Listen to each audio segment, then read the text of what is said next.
एक व्यक्ति अपनी संपत्ति का 1/3 भाग बड़े बेटे को, शेष का 1/2 भाग छोटे बेटे को तथा शेष का 3/5 भाग पत्नी को देता है, जिससे उसके पास 1,600 रुपये बचते हैं। तो उसकी कुल संपत्ति, यहाँ पे देखिए इसके पास कितने रुपए बच रहे हैं, 1600 रुपये उनके पास बच रहे हैं। मान लीजिए इसकी संपत्ति पहले कितनी है, एक्स।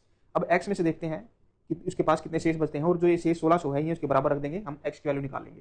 कैसे देखते हैं, अगर उसकी आय मान लिया एक्स है, उसका 1/3 भाग बड़े बेटे को देता है, 1/3 भाग देता है बड़े बेटे को, यानी उसके पास शेष कितनी बच जाएगी 1/3 देने के बाद। टोटल 1/3 है, अगर 3 में से 3 अगर टोटल है उसमें से 1 भाग दे दिया तो कितनी बच गई, 3 में से 1 भाग दे दिया 2 बच गई।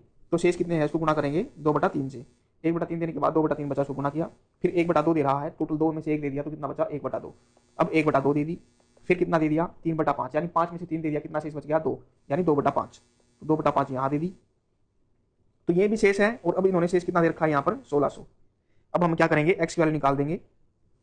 यहाँ देख लीजिए जो कट रहा काट दो, यहाँ 2 से 2 कट गया, तो एक्स को अगर हम इधर रखेंगे तो उधर से कितना है 1600, इनको उधर लेके जाएंगे तो ये उल्टे हो जाएंगे, यानी यहाँ पर 1/3 है तो 3/1 इधर हो गया, ये यहाँ तो 1 ही बच गया, यहाँ 2/5 है तो कितना हो गया 5/2। अब इनको काटेंगे तो 2 8 16 800, अब 5 दिए 15, 15 8 120, यानी कितनी आ गई 12,000।